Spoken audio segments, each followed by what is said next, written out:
Welcome everybody to Neutrality Studies. Bienvenidos a todos a Neutrality Studies. Mi nombre es Pascal Lotaz, soy profesor asociado en la Universidad de Kioto y hoy tengo un invitado muy especial. Por primera vez, tengo el placer de contar con Nima Al-Khorshid, profesor adjunto de Mecánica de Suelos, Ingeniería Civil y, por supuesto, como todos sabréis, el presentador del maravilloso podcast Dialogue Works, en el que Nima ha estado trabajando durante los últimos 4 años, si no me equivoco, explorando las relaciones internacionales. Ha estado conversando con muchísimas personas y realizando un trabajo magnífico, un trabajo que también me ha inspirado personalmente. Además, ha sido especialmente activo en denunciar el terrible caso que está ocurriendo con mi compatriota Shax Bo, algo por lo que le estoy muy agradecido. Así que es un gran placer tenerte aquí, Nima. Bienvenido al canal. Un placer, Pascal. Es genial estar con tú. Ni fens malim hablar. Y muchísimas gracias por mi presentación.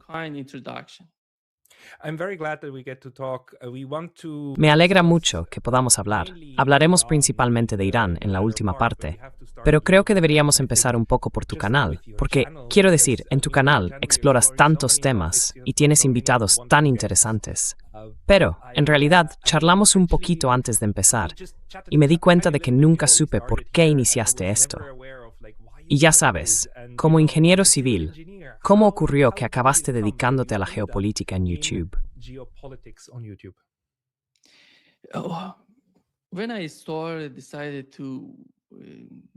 Cuando decidí empezar este podcast y este canal, el objetivo principal era entender lo que estaba ocurriendo en Ucrania. En aquel momento sabía muy poco sobre Rusia. No sabía quién era Vladimir Putin, qué era Rusia, ni cuáles eran los motivos en Ucrania. ¿Por qué estaba Rusia invadiendo Ucrania? Esas eran las principales preguntas que tenía en mente. Otra razón fue que escuché al presidente de Rusia decir que querían desnazificar. Pensé, ¿qué es eso? Nazis en Ucrania. ¿Sigue existiendo el nazismo allí? ¿Quiénes son esas personas? Siempre pensé que los nazis eran sobre todo de Alemania, quizá de Polonia como mucho. Así que, ¿cómo podían estar en Ucrania? Era totalmente ignorante al respecto. Realmente no tenía ni idea de lo que estaba ocurriendo en Ucrania.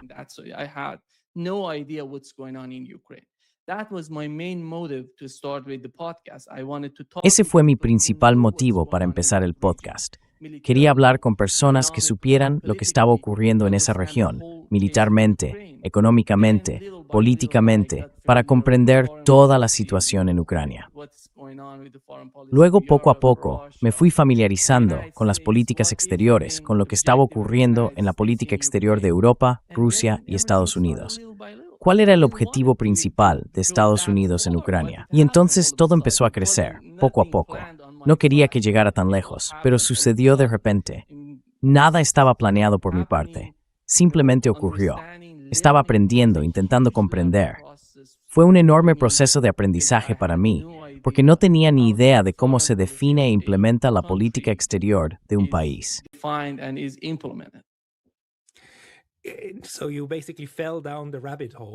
Así que básicamente caíste en la madriguera y seguiste cavando más y más profundo. A estas alturas, ¿qué crees que has comprendido después de casi 4 años de esto? Y ya sabes, es bastante casualidad, porque conozco tu canal desde una etapa muy temprana. De hecho, yo empecé el mío alrededor de febrero de 2022, cuando comencé a tomármelo en serio. He visto lo que has estado haciendo y cómo lo has enfocado, y siempre he admirado que tuvieras tantas preguntas genuinas, simplemente preguntas sinceras para tus invitados. Ahora todo tiene mucho sentido. Entonces, ¿dónde te encuentras ahora con tus propias ideas sobre cómo funciona la política mundial después de estos 4 años?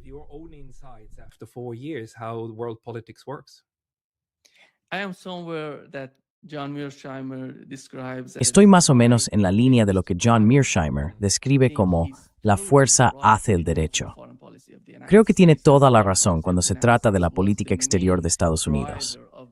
La política exterior estadounidense fue el principal motor de las políticas en todo el mundo, porque era la única superpotencia. Y todos los países, ya fueran de Asia Occidental, Rusia o de otros lugares, se vieron influenciados por ella. La política exterior de Estados Unidos se basa en la fuerza hacia el derecho, y en realidad no importa cuán poderosos sean los demás países.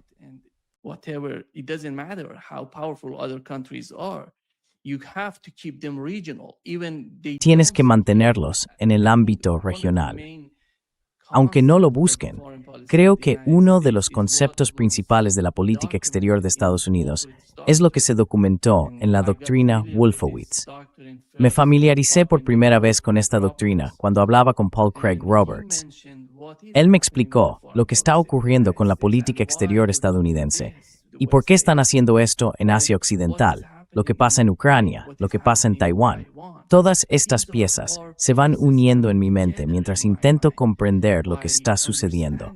Una combinación de lo que John Mearsheimer intenta, ya sabes, explicar al mundo entero cómo funciona todo.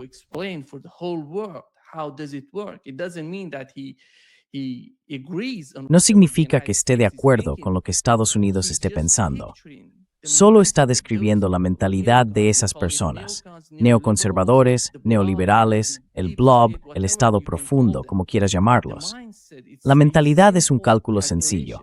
La fuerza da la razón. Creo que eso sigue siendo cierto, especialmente ahora, en 2026, con la guerra en Ucrania prolongándose durante 4 años y con una guerra entre Estados Unidos e Irán a punto de estallar. Podrías decir que sigue siendo el mismo caso. Es deprimente, ¿verdad?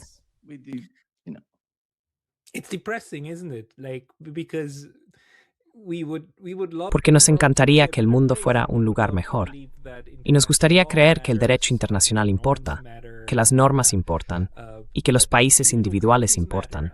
Ya sabes, la Asamblea General de las Naciones Unidas, un país, un voto.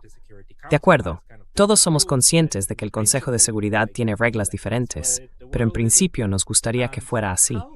Pero el mundo no lo es. Entonces, ¿cómo se ve desde Brasil ahora, donde estás? Quiero decir, ¿cómo percibe la gente allí esta espiral de fatalidad en la que para mí están Estados Unidos y Europa en este momento? Porque no dejan de volverse cada vez más violentos.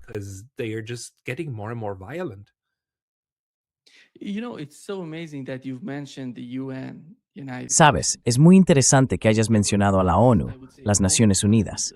Hubo épocas, diría que las épocas doradas de las Naciones Unidas, en las que eran capaces de hacer algo, de prevenir algo. Eso de algún modo ha desaparecido de la escena. No es por culpa de la ONU como organización, es por culpa de Estados Unidos. Después de la Segunda Guerra Mundial, Estados Unidos era la única superpotencia, y todos los países, antes de votar en la Asamblea, incluso los del Consejo de Seguridad, de algún modo miraban a Estados Unidos. ¿Cuál es la decisión por parte de Estados Unidos? Entonces decidían cómo votar.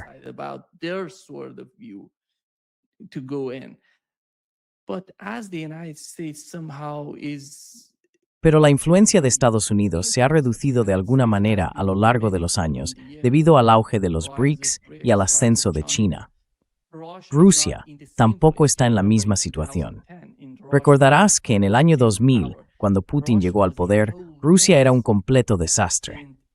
Y ya sabes, a Rusia le llevó unos 10 años, de 2000 a 2010, poner fin al conflicto con Chechenia, con Dagestán, con aquellos grupos que de algún modo colaboraban con la CIA para desestabilizar Rusia. Pero todas esas desestabilizaciones han desaparecido de la escena. Y ahora se ve a China creciendo, a los BRICS creciendo, como una poderosa alternativa a lo que Estados Unidos tiene que ofrecer.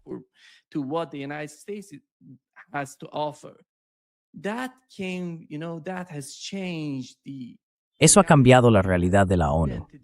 Hoy en día, la ONU no está influenciada por Estados Unidos, está influenciada por todas esas potencias. Por eso, cuando se trata de Palestina e Israel, se ve que Estados Unidos está completamente solo. Nadie vota de la manera en que Estados Unidos apoya a Israel. Nadie está de acuerdo. La mayoría de los países no están de acuerdo con Estados Unidos ni con sus políticas en Asia Occidental. Dije eso para llegar a Brasil. Brasil es un país enorme. Basta mirar el mapa para ver lo grande que es. Brasil es el país más importante de América Latina, si se considera la economía. Pero Brasil no tenía tanta influencia en lo que respecta a la política exterior.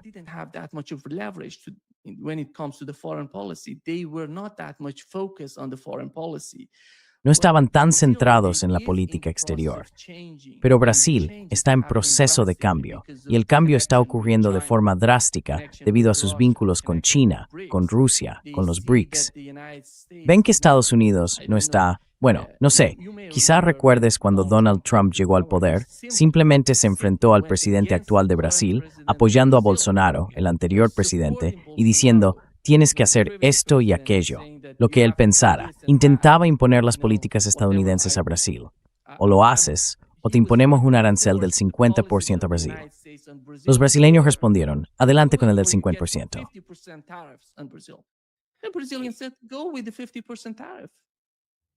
Yeah, and by now we know that Brazil.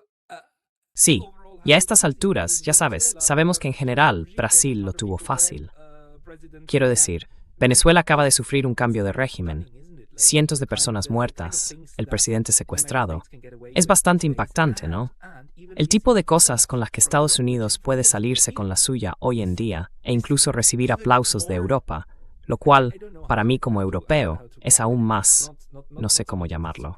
No es tanto que me sorprenda, pero me revuelve el estómago. Es como todas esas cosas, todos los discursos de esa gente, todas las apelaciones a un orden basado en normas y a considerarse superpotencias morales, y luego simplemente aceptan las violaciones más horribles del derecho internacional. Y aún así fingen que todo está bien. ¿Está América Latina, Sudamérica, está Brasil percibiendo eso? ¿O es más bien que ya sabes, siempre ha sido así? Everything kind of, it has always been like this.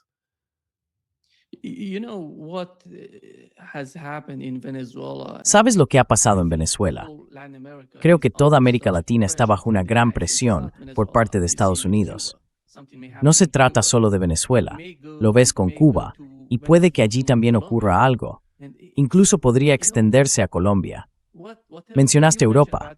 ¿Qué ha pasado en Europa? ¿Qué ha pasado en Ucrania? ¿Quién va a recoger los pedazos de Ucrania? ¿Serán los europeos?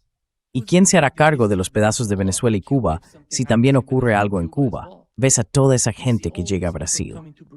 Estados Unidos, a través de política de extorsión enorme sobre Europa durante mucho tiempo. No se trata solo de Ucrania. Mira Irak, Afganistán, Libia, Siria y Ucrania. Han quedado devastados.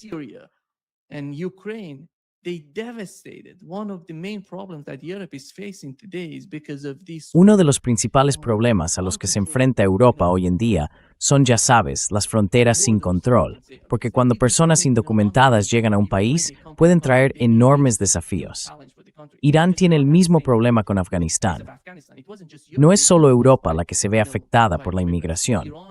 Cuando fui a Irán, estuve allí durante 40 días. En diciembre de 2025, supe que hay más de 12 millones de afganos en Irán, en su mayoría indocumentados.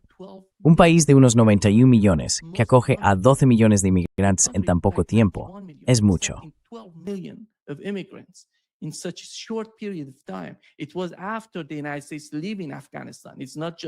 Fue después de que Estados Unidos se retirara de Afganistán. No es solo durante, ya sabes, fue algo enorme. Y estas son las consecuencias, los resultados de la política exterior estadounidense, ya que nadie asume la responsabilidad por ello. Nadie está dispuesto a enfrentarse con firmeza a Estados Unidos, aunque estas políticas nos estén afectando. Aquí en Brasil es lo mismo. En realidad, no existe una relación honesta, ya sabes, una relación de trabajo entre Brasil y Estados Unidos. Porque el gobierno estadounidense, bajo la administración Trump, no fue capaz de comunicarse con el presidente brasileño. Y no veían ningún resultado viable si intentaban hablar con Estados Unidos bajo la administración Trump. Ese es el problema.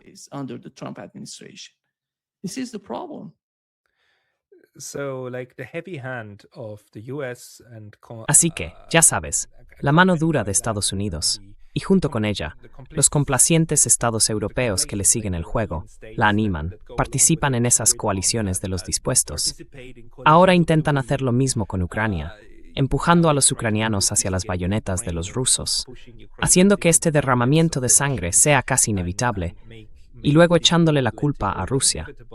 Y a la gente como nosotros nos llaman propagandistas rusos, simplemente por señalar que sus acciones también tienen consecuencias. ¿Cómo es posible? Ya sabes, tu canal se llama Dialogue Works, y me encanta ese nombre, porque así es como quiero que sea el mundo. Quiero que el diálogo sirva para resolver las cosas. Pero vemos que los belicistas se niegan a hablar, se niegan a mantener un diálogo real. ¿Alguna vez intentaste invitar a alguno de ellos? Porque yo lo hice, y siempre dicen que no.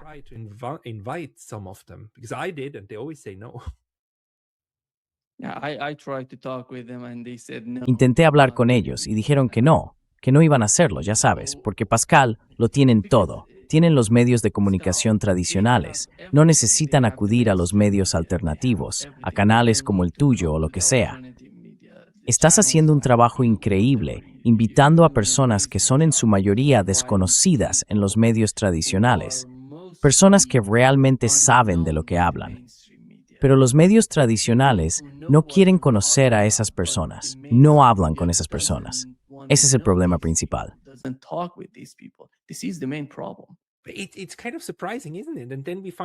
Es un poco sorprendente, ¿verdad? Y luego encontramos a personas como, y sé que las has tenido en tu canal varias veces, como Ted Postol, Jax Board, Jeffrey Sachs, Mearsheimer, y así sucesivamente. Ya sabes, personas muy competentes en sus campos, con grandes logros, y nadie quiere escucharlas. En los medios convencionales, simplemente te hace estallar la cabeza. Cuando les cuento a mis padres con quién he tenido la oportunidad de hablar, me dicen, son personas muy importantes, ¿no? Sí, lo son. Y por alguna razón, el discurso dominante simplemente las expulsa. Así que, ¿qué crees que tenemos que hacer para que el diálogo no solo vuelva a funcionar, sino que vuelva a producirse?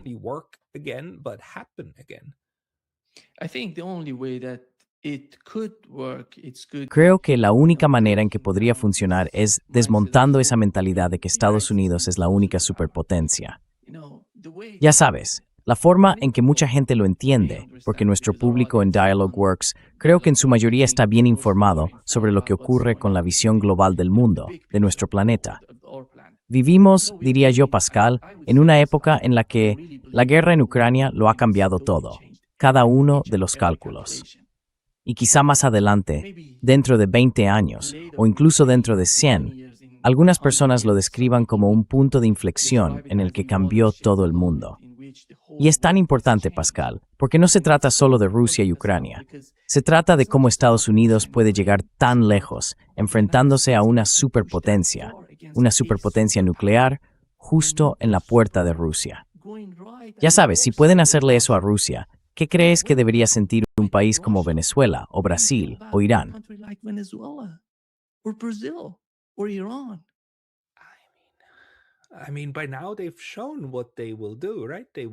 Quiero decir, a estas alturas ya han demostrado lo que harán, ¿no? Llegan con helicópteros Apache, matan gente y se llevan lo que quieren, porque pueden, porque les funciona. Y luego, para colmo, los secuestrados son sometidos a juicios espectáculo en Nueva York, entre otras cosas, por la posesión ilegal de armas de fuego, según la legislación interna de Estados Unidos. Es el colmo del absurdo. Pero deja claro el mensaje. Hacemos lo que queremos. Estadounidense mahatla koish no frasa no esmes. Punto. Entonces, ¿no quieres cumplir?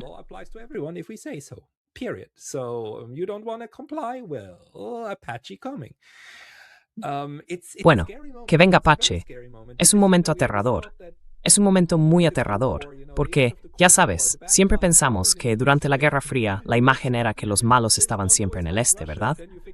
James Bond siempre lucha contra Rusia, y luego te das cuenta de que, el propio James Bond forma parte de todo el juego de propaganda y lavado de cerebro. Vale, de acuerdo. ¿Qué opinas? En mi opinión, sin embargo, la reputación de Estados Unidos y Europa está irremediablemente dañada en el sur global. ¿Crees que alguna vez lograrán recuperar los corazones y las mentes de la gente?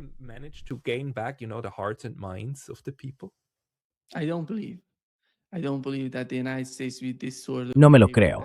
No creo que Estados Unidos, con este tipo de comportamiento, intentando imponerlo todo, ya sabes, tratando de forzar a los países a aceptar algún tipo de acuerdo que tienen en mente, vaya a conseguir resultados. Así no funciona el mundo hoy en día. El cambio, Pascal, no puedo enfatizar lo suficiente lo importante que es el BRICS. Creo que el BRICS es el futuro. El BRICS es la próxima ONU. El BRICS puede reunir a todas estas instituciones. Sabes, Estados Unidos tiene una elección. Realmente quieren hacer que la ONU funcione.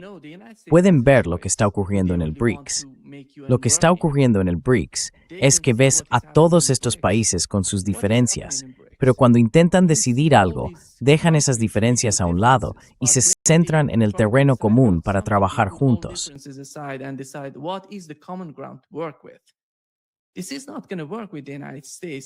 Esto no va a funcionar con Estados Unidos en su forma y estado actuales, porque esa forma refleja la mentalidad de personas que aún pertenecen a la era de la Guerra Fría.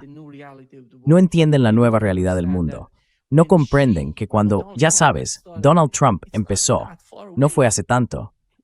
Fue en enero de 2016-2017, cuando Trump llegó al poder e intentó presionar a China imponiéndole aranceles. Y solo hay que mirar el resultado. Básicamente inició el conflicto, comenzó esta guerra económica y luego capituló. ¿Viste eso? ¿Viste que eso apareciera en los medios de comunicación convencionales?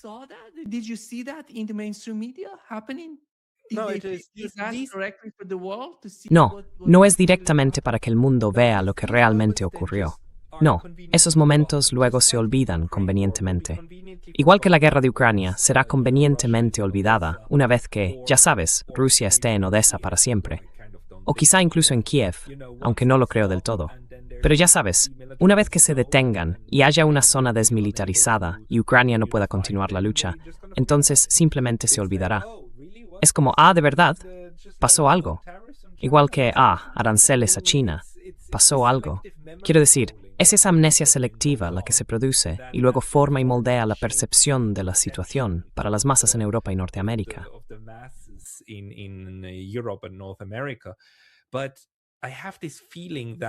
Pero tengo la sensación de que esto no funcionará mucho más tiempo, porque lo siguiente que parece estar preparando Estados Unidos ahora mismo, y quién sabe, quiero decir, aquí en Japón es viernes por la tarde, es posible que el ataque a Irán ocurra esta misma noche. Especialmente porque mis amigos del mundo financiero siguen diciendo que el momento óptimo para algo así sería un viernes por la tarde, después de que cierren los mercados en Nueva York, para tener 2 días antes de que los mercados del petróleo se vuelvan completamente locos.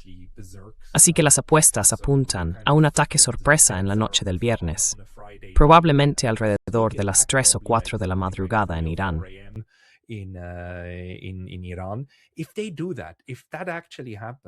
Si hacen eso, si eso realmente ocurre, y esta vez Irán lo ha dejado absolutamente claro, no va a ser una guerra de 12 días. Va a ser una guerra larga, porque esta vez van a responder de verdad, no solo a hacer cosas por apariencia o comunicación. Si eso sucede, a menos que Estados Unidos pueda terminarla y ganarla en 6 o 7 días, una semana, lo que sea que signifique ganar, será otro clavo en el ataúd de la superpotencia. Pero al mismo tiempo, podría matar a muchísimas personas inocentes en Irán, por supuesto. ¿Cómo estás evaluando esa situación? Quiero decir, tú también tienes lazos personales con Irán, ¿verdad? ¿Cómo percibes todo este espectáculo de horror en este momento?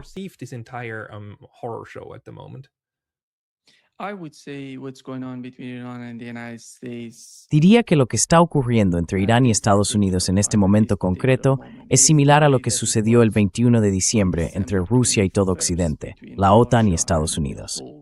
El presidente ruso envió 2 cartas, una a Estados Unidos y otra al cuartel general de la OTAN, diciendo, este va a ser el resultado. Vais a luchar. Estamos preparados para luchar. O vais a llegar a algún tipo de acuerdo, algún tipo de arquitectura geopolítica o de seguridad para Europa. También estamos preparados para eso. Irán se encuentra en ese momento. Irán se encuentra en ese momento. Los responsables políticos en Irán, el aparato de política exterior, creen que pueden negociar.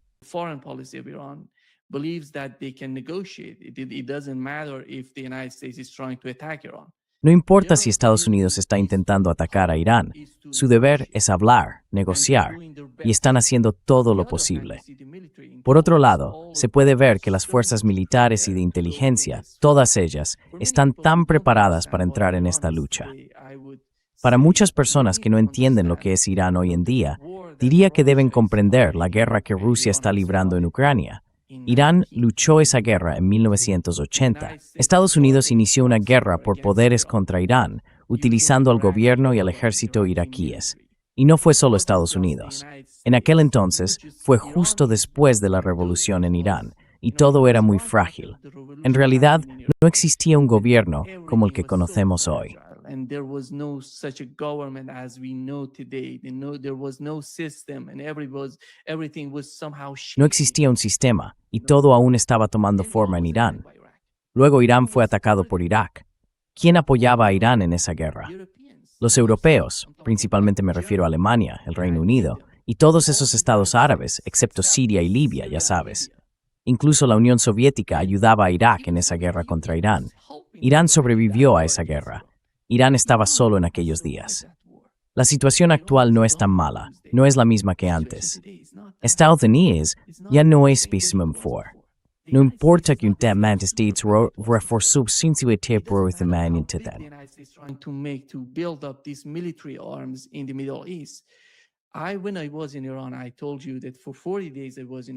Cuando estuve en Irán, te dije que durante 40 días estuve allí intentando hablar con la gente en las calles. Hablé con muchos funcionarios. Lo que está ocurriendo es que existe una conexión entre la opinión pública y el liderazgo cuando se trata de un ataque extranjero contra Irán. Dicen que la única solución sería ir y luchar contra ellos. Y ya lo han hecho antes. Conocemos a esas personas que luchaban cuando tenían 20 años, incluso siendo adolescentes, que combatieron en Irak.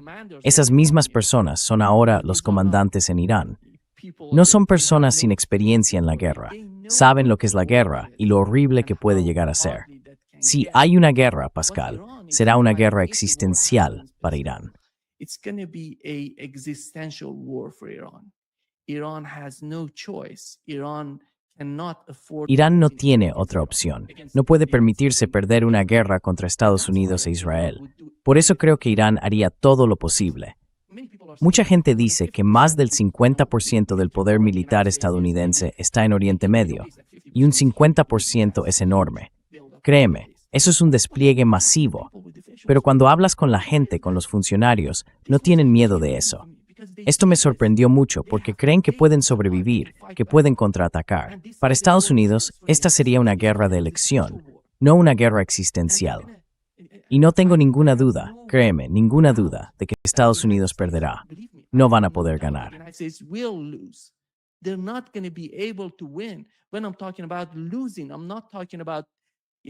Cuando hablo de perder, no me refiero, ya sabes, porque cuando se trata de la sostenibilidad de la guerra, no va a ser algo rápido.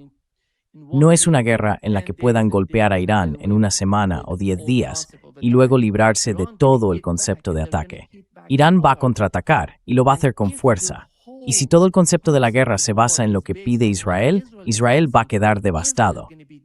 Mucha gente no entiende eso. No estoy a favor de ningún tipo de guerra. No quiero ver a ningún país devastado por la guerra, porque ya hemos visto lo que ha pasado en Gaza. Mira lo que está ocurriendo en Gaza, antes y después de octubre. Antes del 7 de octubre, mira cómo era Gaza, y mira cómo es Gaza hoy. La guerra no está trayendo ningún tipo de paz.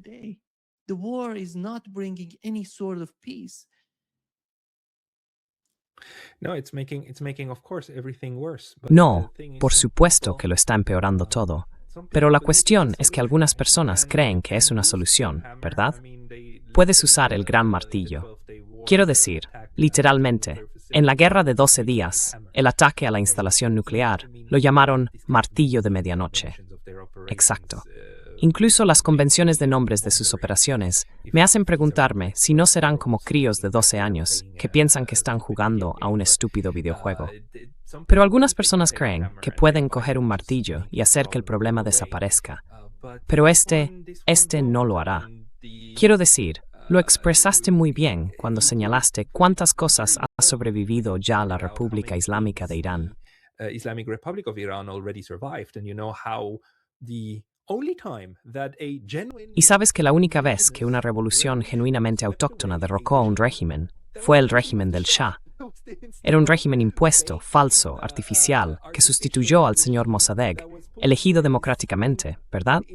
Quien, si lo entiendo bien, todavía goza de un gran respeto entre amplios sectores de la población iraní. Nunca he estado en Irán, pero eso es lo que oigo de mis amigos y colegas. Y la revolución islámica entonces llevó al poder a personas con las que, quiero decir, ni siquiera la izquierda ni el sector progresista de Irán están de acuerdo. Also the left and the progressive part of Iran doesn't agree with, but trying. Pero intentar atacar a un país y luego creer que puedes simplemente deshacerte de su gobierno, especialmente en un país tan grande como Irán, con 90 millones de habitantes y todos los obstáculos que tiene, parece increíblemente insensato. El argumento principal, sin embargo, es que sí, habrá un cambio de régimen, porque la población local está, ya sabes, en un 70-80% bajo el control del 10-15% de los mulás, como los llaman. Y creo que eso no podría ser un malentendido mayor. ¿Podrías contarnos un poco, a partir de tu análisis y conocimiento personal, cómo funciona Irán y cómo gestiona sus propios desacuerdos políticos internos? It's not just unique about Iran. It happened in Russia. No es algo exclusivo de Irán, también ocurrió en Rusia. Decían que todo era culpa de Putin y de Rusia, ¿sabes? Estaban demonizando a Putin y putinizando a Rusia para derribarlo todo allí. Pero centrémonos en Irán. Tu pregunta principal es sobre Irán. El Irán de hoy no se parece en nada a lo que Occidente intenta mostrarnos. Simplifican todo en exceso para ocultar su ignorancia sobre lo que realmente ocurre en Irán. Lo llaman el régimen de los mulás. No se trata en absoluto de los mulás. Es un sistema impulsado por el pueblo, por mucha gente. Hay que ver el sistema en su conjunto. Ni siquiera está directamente relacionado con los mulás. It's not even related to the mullahs, They don't have any sort, this is a country that has. No tiene ningún tipo de. Bueno, ya sabes, este es un país que ha estado definido durante más de, ya sabes, desde las secuelas de la revolución. En aquel entonces, esas instituciones religiosas intentaban gestionarlo todo porque la revolución era muy joven, pero con el paso del tiempo, se ve como el propio sistema fue capturando el poder en Irán. El sistema es el que dirige el país. No se parece en absoluto a la retórica que lo simplifica todo. Irán es enorme, realmente enorme. Yo diría, mira cómo funciona el gobierno, mira el parlamento en Irán, mira las distintas herramientas que utiliza el país. Dicen que el líder supremo de Irán no es elegido por el pueblo.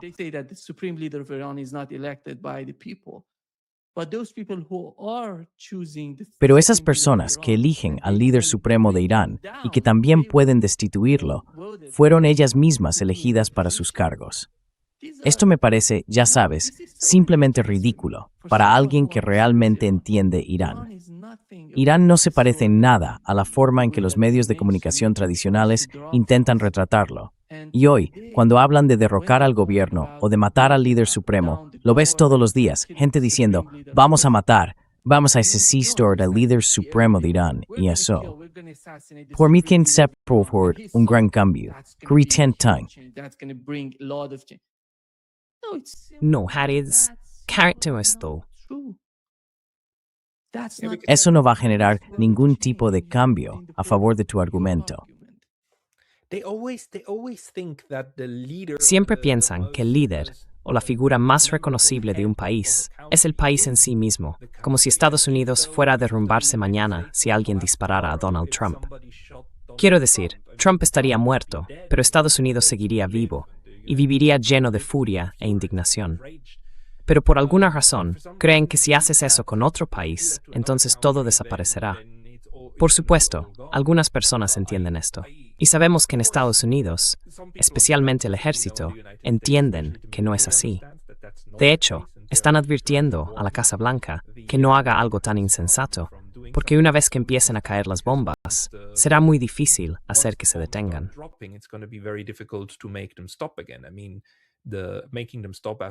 Quiero decir, conseguir que se detuvieran después de la guerra de 12 días ya fue un logro, sobre todo por parte de Irán, ya que decidieron no tomar represalias de forma más drástica después de Martillo de Medianoche, ¿verdad? Pero se necesita mucho valor para poner fin a los combates. Si tuvieras que describir Irán a los occidentales, ¿qué dirías que es lo más importante para entender cómo funciona el sistema?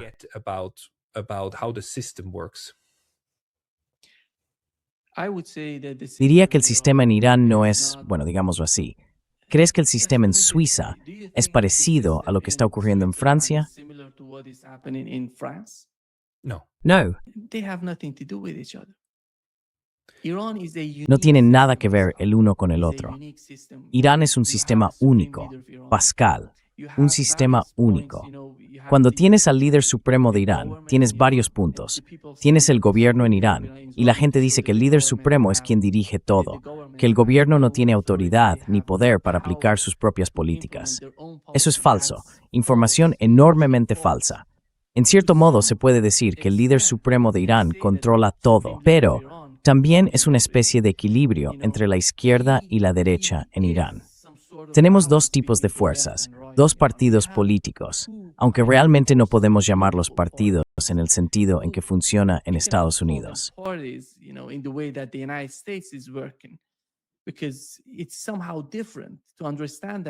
Porque de algún modo es diferente entender eso. Ves a las mismas personas saliendo de una revolución con la misma mentalidad principal, pero con ideas distintas sobre cómo llevar sus políticas al mercado interno, al público extranjero, cómo pueden conectar con la gente en Irán y construir mejores relaciones con otros países. Pero el líder supremo es una especie de equilibrio entre la izquierda y la derecha. En Irán los llamamos reformistas y conservadores, y siempre intentan mantenerse, ya sabes, en el medio, en el centro, sin inclinarse ni a la izquierda ni a la derecha, y ayudar al país.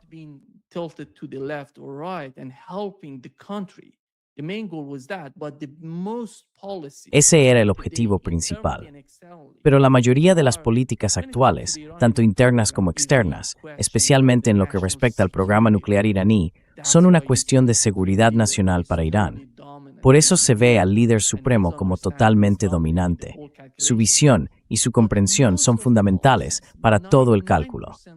Sin embargo, la mayoría de las políticas, el 99% de ellas, internas y externas, las decide el gobierno de Irán.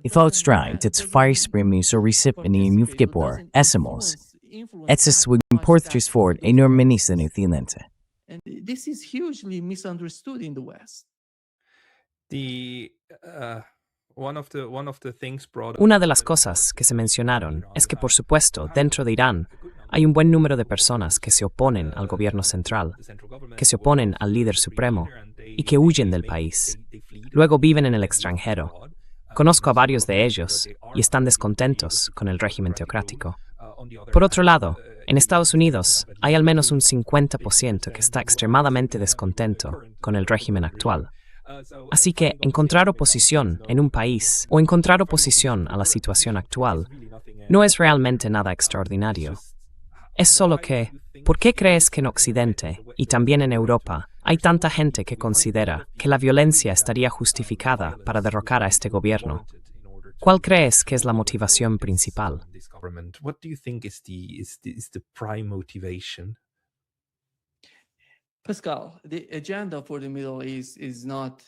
Pascal, la agenda para Oriente Medio no trata de tener un país grande, importante y poderoso allí. Sabes, cuando se trata de la guerra de Irak, como he mencionado, todo el concepto, Irán estaba en su momento más frágil cuando ocurrió la guerra en los años 80. Le llevó 8 años a Irán salir de la guerra que iniciaron los iraquíes. Y el concepto, mira lo que está ocurriendo en Oriente Medio. Mira a esos estados árabes del Golfo Pérsico. ¿Crees que lo que ha sucedido, el ataque israelí a Doha, ya sabes, Qatar es uno de los aliados más importantes de Estados Unidos en Oriente Medio?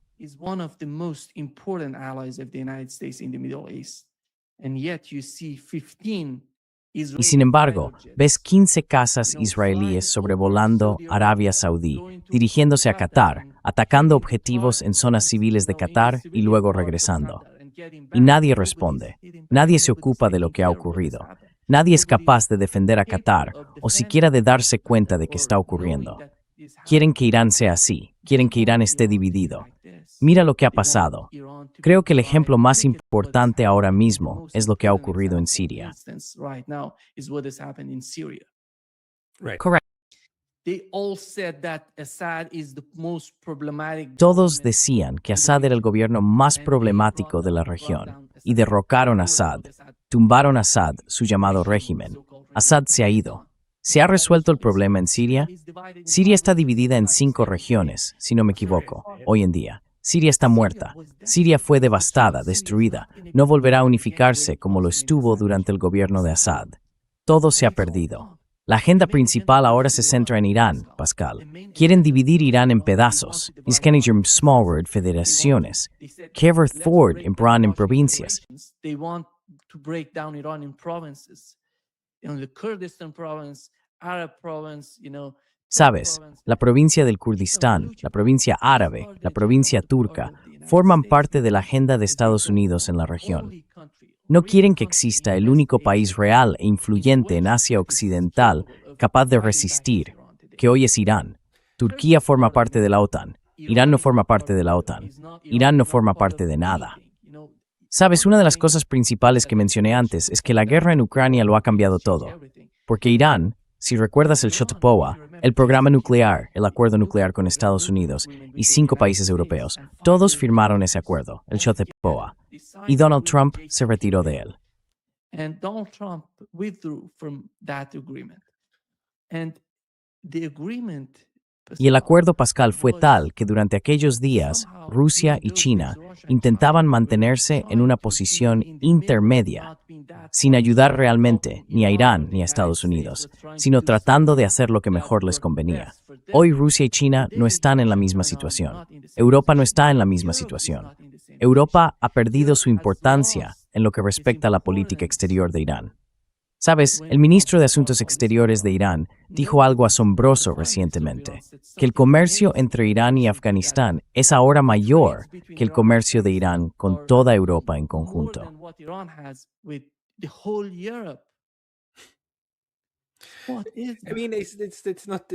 Quiero decir, no es difícil si estás sancionado hasta el cuello, ¿verdad? Y no es que Irán esté solo bajo las mismas sanciones que Rusia. Está sometido a esas sanciones de la ONU, que se impusieron en una época en la que China y Rusia, en gran medida, estaban de acuerdo. Aunque no votaran a favor, las aprobaron absteniéndose de votar en contra en el Consejo de Seguridad. Pero esos tiempos también han pasado. Quiero decir, las sanciones siguen ahí porque, lamentablemente, la resolución de la ONU y la resolución del Consejo de Seguridad sobre ellas siguen en vigor. The Security Council resolution on them is still there, but neither China nor Russia would ever. Pero ni China ni Rusia volverían a hacer algo así. Al contrario, ahora intentan ayudar a Irán a resistir la inminente embestida. Pero déjame preguntarte, ya que eres ingeniero civil y antes usaste una metáfora muy acertada, la idea de una arquitectura de seguridad, ¿cómo crees que debería ser una arquitectura útil en el continente euroasiático? Y si tú fueras el ingeniero encargado de construirla, ¿por dónde empezarías? If you were the engineer tasked with building it, where would you start? I think I would start with Creo que empezaría por el Cáucaso Sur. El Cáucaso Sur es el corazón de Eurasia. Si puedes asegurar el Cáucaso Sur, puedes asegurar el concepto de Eurasia y todo el concepto de Oriente. ¿Y qué tenemos en esa región? Tenemos Armenia, Azerbaiyán y más al norte, Georgia. Y mira lo que ha ocurrido recientemente. El gobierno británico está intentando ir allí, intentando acercarse a los gobiernos de esa región. Mira lo que ha pasado con el acuerdo estratégico. La vicepresidenta de Estados Unidos fue a Azerbaiyán para firmar un nuevo acuerdo estratégico. Estas son las guerras futuras de las que habla Lindsey Graham, las que Israel está planificando, las guerras del futuro. La guerra del futuro no será solo contra Irán, sino contra todo el Cáucaso Sur, porque hay que desestabilizar toda la región para conseguir algo.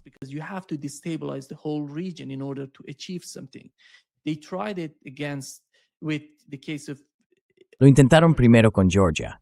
Sí. Luego Ucrania. Ucrania.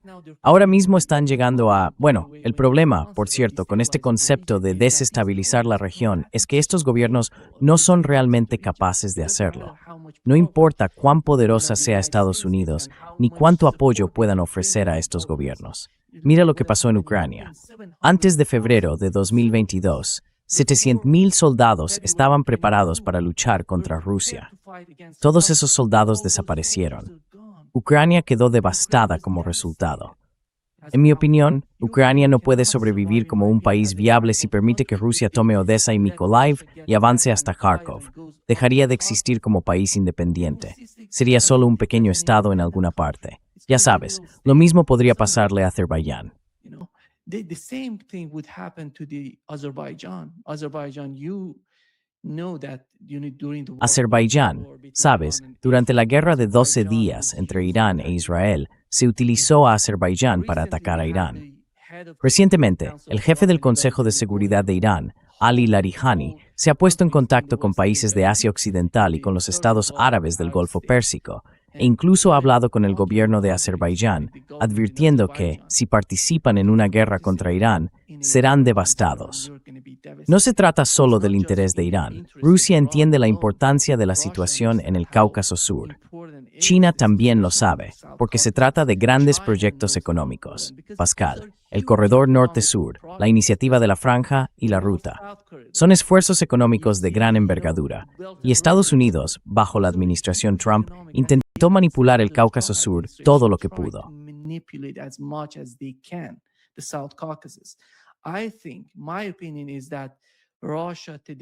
Creo que mi opinión es que la Rusia de hoy no es la misma Rusia que antes de la guerra en Ucrania. La China de hoy no es la misma China que antes de la guerra en Ucrania y antes de la guerra arancelaria contra China. Estos países se han visto obligados a comprender su fuerza, su poder, a experimentar el poder que ya tenían. Nunca pensaron que usarían ese poder contra Estados Unidos. Esto es lo que están aprendiendo de sus propias experiencias. Rusia lo ha aprendido de su propia experiencia. Un ejército ruso defensivo en 2022, que muchas personas en Occidente sostenían que sería derrotado o atrapado en Ucrania, ha tomado ahora alrededor del 22% de Ucrania, con un 85% de su PIB perdido.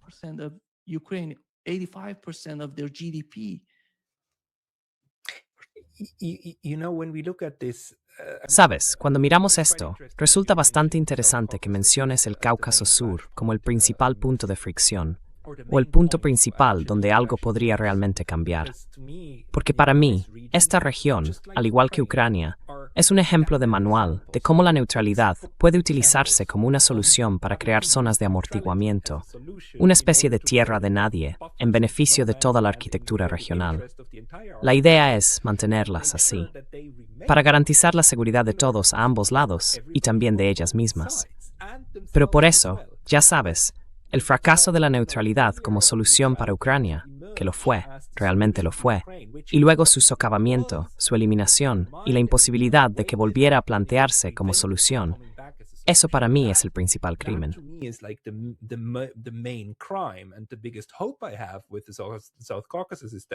Y la mayor esperanza que tengo con respecto al Cáucaso Sur es que Georgia está demostrando que es posible, quizá no tanto con palabras, pero al menos con hechos, recuperar una posición así y desescalar la situación. Si Armenia y Azerbaiyán siguieran una ruta similar, y si Irán mantuviera entonces una relación equidistante con ambos, eso contribuiría enormemente a crear estabilidad. Pero, por desgracia, las potencias interesadas en la desestabilización y el caos están trabajando sin descanso para impedirlo. Así que la cuestión para mí es realmente cómo fortalecer esas fuerzas independientes y neutralistas sobre el terreno, porque eso generaría estabilidad. ¿Hay algo al respecto que dirías, sí o no, que debamos tener en cuenta cuando pensemos en construir arquitecturas?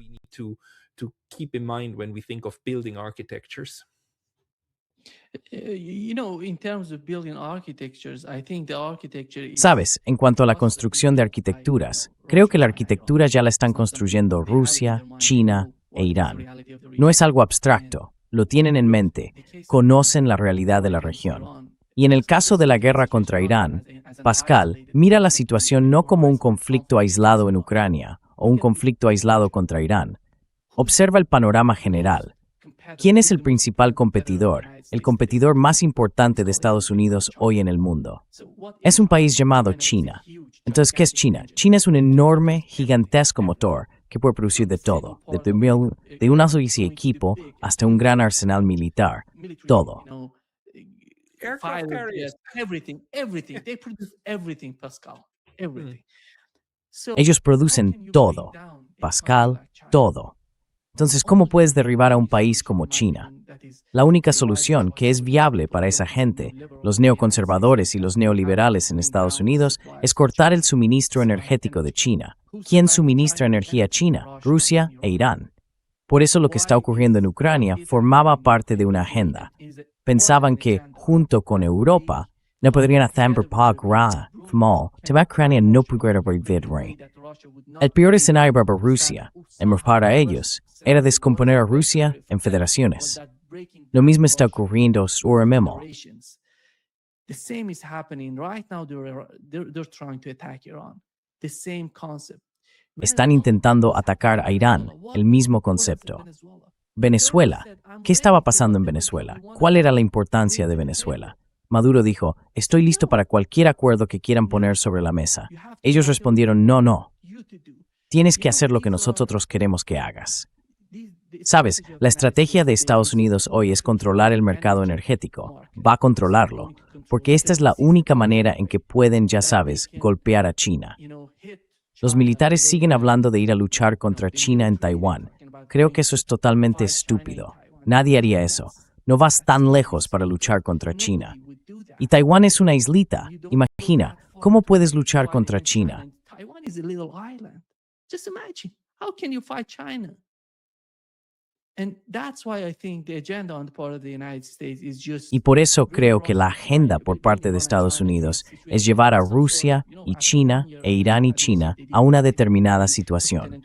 Ya sabes, después de un año de la administración Trump, no hicieron nada para poner fin al conflicto en Ucrania. Y la guerra contra Irán está ocurriendo mientras hablamos. Todo gira en torno a China, Pascal. Podemos decir que Asia Occidental es un asunto complejo. China, Ucrania y Rusia, Europa y Rusia, todos tienen sus conflictos. No estoy ignorando esos hechos. Entiendo la complejidad de la situación en Ucrania y en Asia Occidental. Pero lo que intento decir es que en el panorama general, el objetivo principal es China. Y China hoy lo entiende completamente. They understands that totally.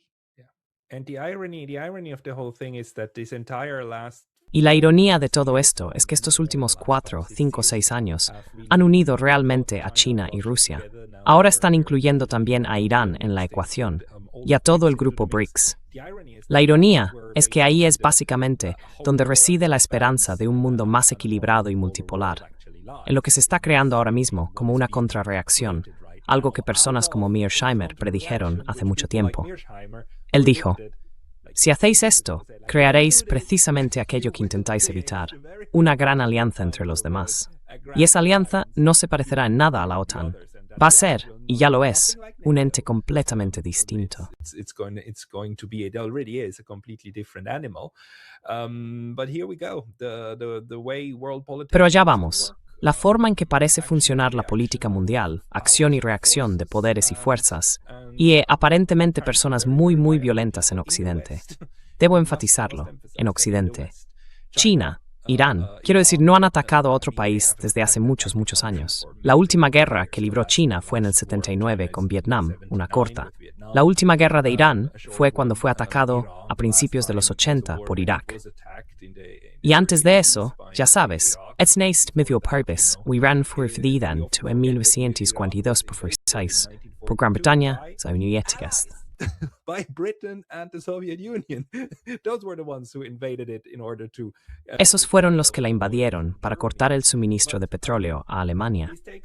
Pero eso nos lleva muy lejos. Y Nima, me gustaría darte las gracias por ofrecernos tu interpretación de hacia dónde van las cosas y por permitirnos formar parte un poco de tu propio proceso de aprendizaje. Normalmente pido a mis invitados que nos digan dónde podemos encontrarlos, pero en tu caso, realmente no hace falta que lo pregunte. Simplemente le digo a todo el mundo que por favor vaya a Dialogueworks se suscriba a tu canal y te siga allí. and be Pero ¿hay un otro lugar donde también escribas a veces? Is there any other ¿Algún sitio donde me la gente se deje divertirte? also write sometimes? Any place where people should follow you? I write on- También on escribo en as X well. y pueden encontrarme allí. Sí, Dialogueworks, sí. Dialogworks, yeah. On Right. X. Correcto. Dialogworks en X, Dialogworks en YouTube. Yeah, it's Sí, va a ser en in Substack, tenemos un Substack. and- Ah, ¿tú también escribes en Oh, Substack? you're writing a Substack too? Yeah. The Ah, most sorry, of I didn't these discover that. videos Sí, are- subimos los videos a Substack. Mencionamos el concepto del video, toda la discusión y también lo ponemos en Substack. Substack as well. Oh, even better. Aún mejor. Everybody also Todos, goes to id también a Substack Substack and y echad un check out bit sobre tu Hugo's tema work allí. there.